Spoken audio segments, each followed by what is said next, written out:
ఈరోజు date May 7, 2026. అన్నీ బాగుంటుంటే 107 సీట్ల భారీ మెజారిటీతో గెలిచిన దళపతి విజయ్ అనే నేను అని ప్రమాణ స్వీకారం చేస్తూ ఉండేవాడు. దాన్ని మనం లైవ్లో చూస్తూ ఉండేవాడు.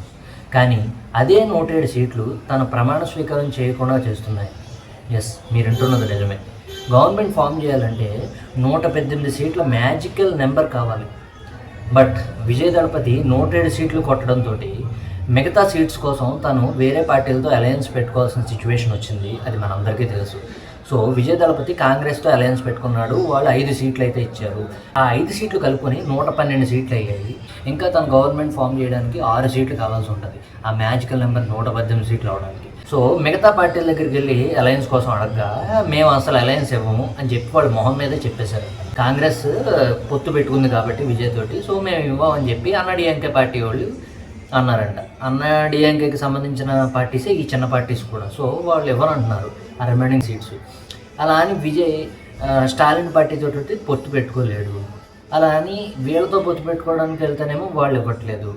సో కొంతమంది ఏమంటున్నారు అంటే విజయ్ దళపతి కాంగ్రెస్తో కాకుండా బీజేపీకి సపోర్ట్ చేస్తుంటే ఈ పార్టీకి ఈజీగా సీఎం అయిపోయేవాడు, ప్రమాణ స్వీకారం కూడా చేసేవాడు అంటున్నారు.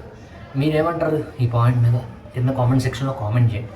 అంత టఫ్ సిచ్యువేషన్ అవుతుందని ఎప్పుడు అనుకోలేదు అబ్బా. ఎందుకంటే 107 భారీ మెజారిటీ తోటి ఆఫ్టర్ ఎన్టీఆర్ ఎంజీఆర్ తర్వాత అంత ప్రజాదరణ పొందిన ఒకే ఒక్క లీడర్ ఎవరైనా ఉన్నారంటే అది విజయ్ దళపతి, అందులో నో డౌట్. బట్ 107 భారీ మెజారిటీ కూడా తన సీఎం అవడానికి ఆ నెంబర్ అడ్డుకుంటుంది అంటే చూడండి, గేమ్ మాత్రం మామూలుగా లేదు. చూద్దాం ఏమవుతుందో. ఆ టెన్షన్ అంతా ఒకటేనబ్బా. ఒకవేళ విజయ్ దళపతికి ఆ రిమైనింగ్ 6 సీట్స్ ఎవరు ఇవ్వకపోతే